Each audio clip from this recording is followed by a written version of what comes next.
the 2009 President's State of the Union speech from the book Unity, the Top Priority of America's Next President by Xavier C. Dix. It is my privilege to serve you as your President of the United States, hopefully for the next 8 years. I thank you for placing your trust in me to lead America and to make America better. As we begin this process, we will not criticize anyone nor any past administration. We have the responsibility of leadership now, and from this moment on, we simply are going to solve the issues together that confront us. We are going to do this with a spirit of unity. As we begin our transformation, we start with the premise that if you are within our borders, either by being born here or immigrating here, you are an American. As Americans, we speak English. Just as we speak English with pride, we display our flag with pride. Our flag is the American flag, to which I pledge allegiance to the flag of the United States of America and to the republic for which it stands, one nation where everyone can worship based on their beliefs, indivisible, with liberty and justice for all. All meaning of all people, political parties, races, gender, religions, and sexual and marital preferences. To make sure that our liberty and justice are protected, we maintain a strong military, which I, as President, will never allow anyone to degrade and criticize our troops, who are only carrying out the mission given to them by the Commander-in-Chief. So from now on, if you want to criticize the military, criticize me. They are doing what I tell them. Likewise, if you don't agree with any policy, foreign or domestic, don't be afraid to voice your opinion. Just be fair and honest in your assessment. What problems do we as Americans have to deal with?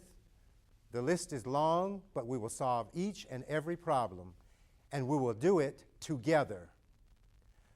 Right now, our concentration will be on 25 of what I believe, and hopefully most Americans believe, are critical and deserve our undivided attention.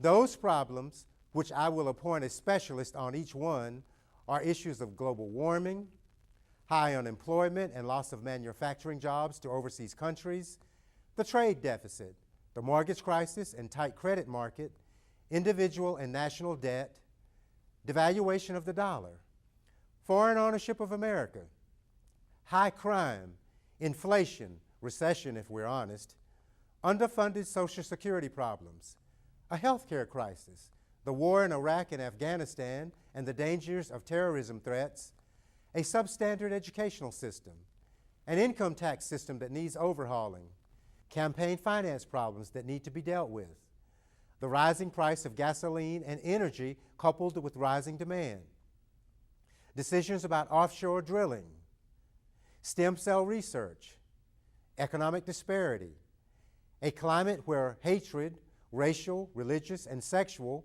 is on the rise, the Arab-Israeli conflict, the abortion debate, and of course, same-sex marriages.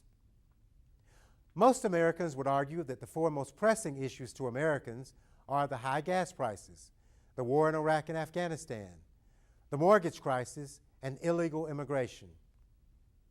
I submit to you that our most pressing problem is the lack of unity. We are a house divided against itself, and that is why we have been falling. But it is time to fix this unity problem. I understand that America is fractionated. In addition to being multiracial, multireligious, multisexual, we have activists, politicians, religious leaders, people who represent foreign interests, lobbyists, and people with hidden agendas, all trying to gain an advantage for their cause. All of these groups push their agendas to the detriment of others. America, don't worry. These are not new problems. It has just been that we have been fighting each other rather than the problems.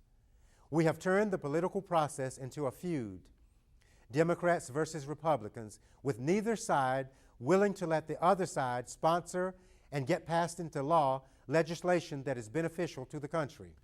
I am the President of the United States.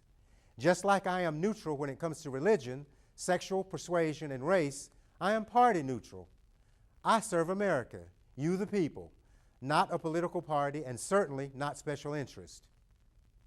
If we can become unified with the goal of solving the 25 or so problems that I outlined above, then I believe that in less than 2 years, we will fix them. To further this end, I am forming the Presidential Commission for Unity. This commission will be charged with the responsibility of improving relations in all aspects of American life. We are going to improve race relations, religious relations. We are going to find common ground on the abortion issue, all of the marriage issues, sexual issues including homosexuality and contraception.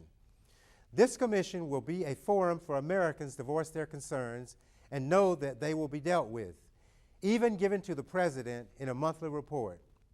From this point forward, we are going to work together. Working together will be easier because we are going to get to know each other better than ever before.